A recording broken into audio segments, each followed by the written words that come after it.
नमस्कार, स्वागत है आपका। मैं हूं आरती।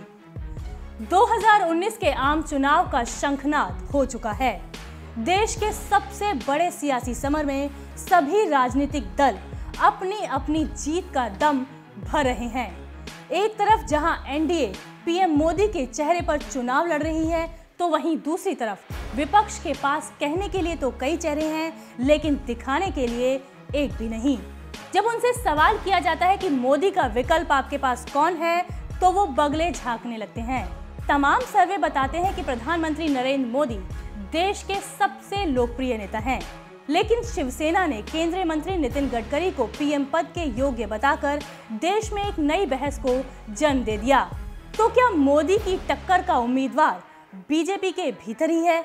कई हिंदूवादी संगठन यूपी के सीएम योगी आदित्यनाथ को भी उपयुक्त पीएम उम्मीदवार मानते हैं। लेकिन क्या हमारे देश के लोग भी यही मानते हैं कि मोदी का विकल्प अगर बीजेपी के पास है, तो वो सिर्फ नितिन गडकरी या फिर सीएम योगी आदित्यनाथ ही हो सकते हैं? अभी हाल ही में एक निजी चैनल ने इसे लेकर एक सर्वे किया है, जिसमें बड़े ही हैरान करने वाली बात सामने आई है। इस सर्वे के जरिए देश का मिजाज जानने की कोशिश की गई कि अगर बीजेपी में पीएम मोदी नहीं, तो वो दूसरा चेहरा कौन सा हो सकता है जो इतने महत्वपूर्ण पद को संभाल सकता है। और इसका जवाब था न नितिन गडकरी, न ही सीएम योगी आदित्यनाथ। मोदी का विकल्प है सिर्फ एक, और वो है उनके सबसे करीबी और सालों पुराने दोस्त अमित शाह। सर्वे के मुताबिक प्रधानमंत्री पद के लिए नरेंद्र मोदी का सिर्फ अमित शाह ही दूसरा विकल्प हो सकते हैं। वहीं दूसरे नंबर पर सीएम योगी आदित्यनाथ आते हैं और तीसरा स्थान मिला है गृह मंत्री राजनाथ सिंह को। अरुण जेटली और नितिन गडकरी चौथे और पांचवें पायदान पर हैं।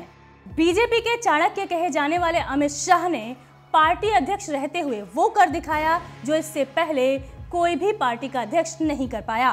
बीजेपी भले ही अभी हाल ही में हुए विधानसभा चुनाव में अपने 3 राज्य गंवा चुकी हो, लेकिन इस बात से कोई भी इनकार नहीं कर सकता है कि पिछले 4.5 सालों में अमित शाह ने एक के बाद एक चुनाव में शानदार फतह हासिल की है।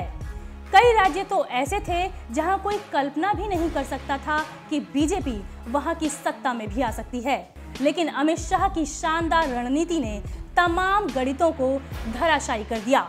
यूपी विधानसभा चुनाव में जब अमित शाह ने मिशन 300 शुरू किया, तो कई राजनीतिक पंडितों ने इसे एक नामुमकिन मिशन करार दिया, लेकिन जब नतीजे आए तो अमित शाह की सोशल इंजीनियरिंग ने कमाल कर दिया।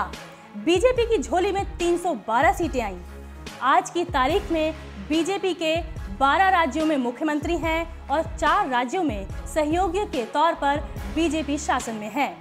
पिछले कुछ सालों में पीएम मोदी की तरह अमित शाह की लोकप्रियता में भी लगातार बढ़ोतरी हुई है। यही वजह है कि लोग मोदी के बाद सिर्फ अमित शाह पर ही भरोसा करते हैं। देश और दुनिया की तमाम खबरों के लिए आप बने रहिए हमारे साथ।